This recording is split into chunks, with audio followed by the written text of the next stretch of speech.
وعلیکم السلام ورحمۃ اللہ وبرکاتہ۔ دیکھیے، اہل السنہ والجماعہ، اہل الحدیث اور سلفیوں کا یہ موقف ہے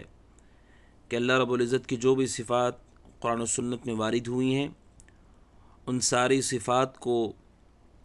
ہم تسلیم کریں، ایمان لائیں، تصدیق کریں، اور ان صفات کے حوالے سے کبھی ہم تشبیہ نہ کریں کہ ہم اسے مخلوق کی طرح سمجھ بیٹھیں، یا کبھی کیفیت نہ بیان کریں کہ اللہ کی ان صفات کی یہ کیفیت ہے، کبھی ان صفات کے اندر تاویل نہ کریں کہ یہ صفت کا یہ معنی نہیں، کچھ اور معنی ہے۔ ان ساری چیزوں سے ہم بچیں، اور اللہ رب العزت کی ساری صفات چاہے وہ ذاتی ہوں یا فعلی ہوں۔ ذاتی کا مطلب جو اللہ رب العزت کی ذات کے حوالے سے قرآن و سنت کے اندر صفات وارد ہوئی ہیں، اللہ رب العزت کا چہرہ ہے، اللہ رب العزت کے ہاتھ ہیں، اللہ تعالیٰ کی ذاتی صفات ہو یا اللہ تعالیٰ کی فعلی صفات ہو کہ اللہ رب العزت ہر رات آخری پہر میں آسمانی دنیا پر نازل ہوتے ہیں، اللہ رب العزت قیامت کے دن حشر کے میدان میں فیصلہ کرنے کے لیے آئے گا، جو اللہ تعالیٰ کی فعلی صفات ہیں یا اللہ رب العزت کے نام ہیں، ان سارے کے سارے امور پر ہم ایمان لاتے ہیں، تصدیق کرتے ہیں، تسلیم کرتے ہیں، ثابت کرتے ہیں۔ ہم کسی بھی صفت کا انکار نہیں کرتے، اور نہ ہی کسی صفت کی تاویل کرتے ہیں۔ تاویل کا مطلب یہ ہے کہ اس کے جو معنی ہوتا ہے اس معنی کو چھوڑ کر کوئی اور معنی بیان کرنا، اسے تاویل کہتے ہیں، بغیر کسی دلیل کے۔ تو یہ جائز نہیں ہے۔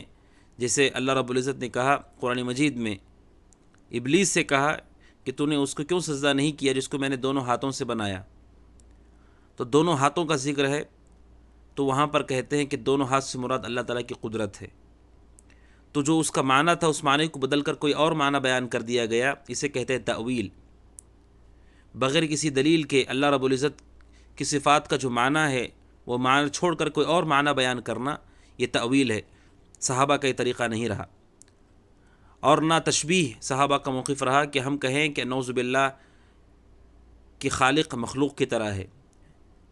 اس کے ہاتھ ہمارے ہاتھ کی طرح ہے، نعوذ باللہ، یہ بھی جائز نہیں ہے۔ سورہ شورى میں اللہ رب العزت نے اس مسئلے کی وضاحت کرتے ہوئے فرمایا لیس کمثلہ شیء وہو السمیع البصیر، کہ اللہ رب العزت کے مثل کوئی شے نہیں ہے، کوئی شے اللہ کی طرح نہیں ہے، اللہ کے مثل نہیں ہے، وہو السمیع البصیر، اور وہ سننے والا اور دیکھنے والا ہے۔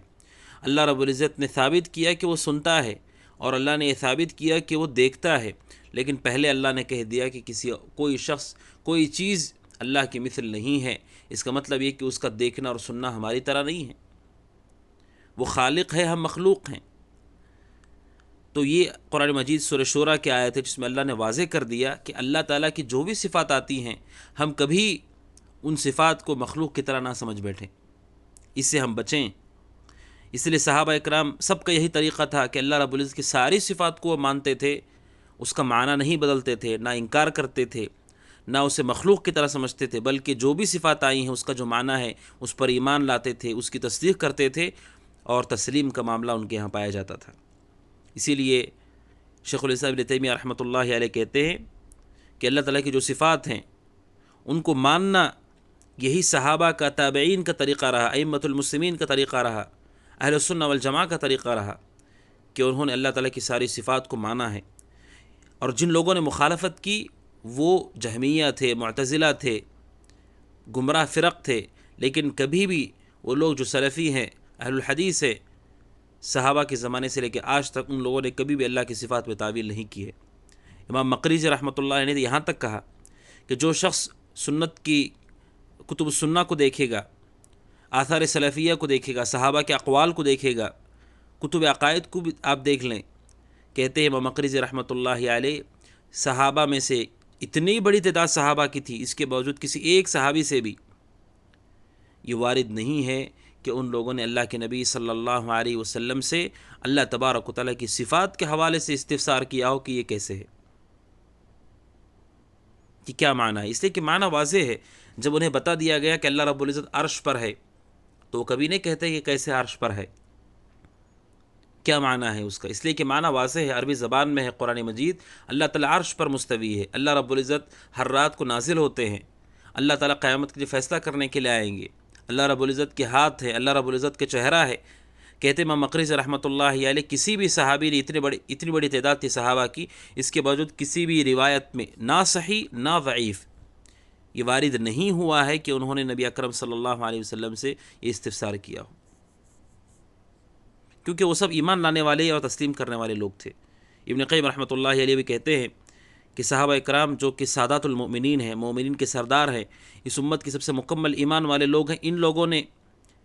ایک مسئلے میں بھی اختلاف نہیں کیا ہے اسماء و صفات کے،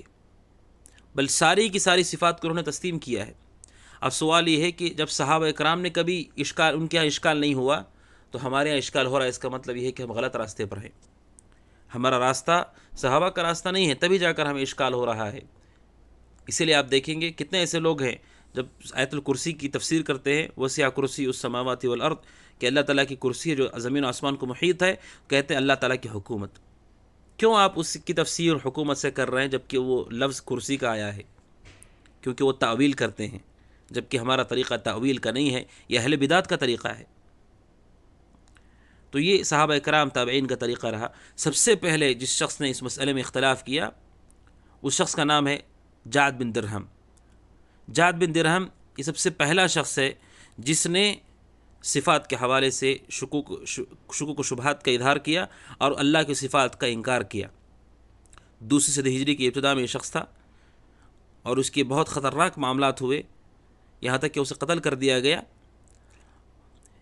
اس گمراہی کو جعد بن درہم سے اس کے شاگرد جہم بن صفوان نے لے لیا اور اس نے امت میں اس عقیدے کو نشر کیا۔ اسی لیے جہمیہ جو فرقہ ہے اسی کی طرف منسوب ہے، جعد بن درہم کے شاگرد کی طرف منسوب ہے کہ اس نے اس عقیدے کی نشر و اشاعت کی۔ تو یہ ہمارا طریقہ نہیں ہے کہ عقیدے میں تعویل کی جائے، یہ اہل بدعت کا طریقہ ہے۔ صحابہ اکرام سب کے سب متفق ہیں کہ اللہ تعالیٰ کی ساری صفات کو ہم تسلیم کریں، ایمان لائیں، اور کبھی تحریف، کبھی تعویل، کبھی تشبیہ، کبھی تکییف نہ کریں، تسلیم کریں۔ یہی ہمارا موقف ہے۔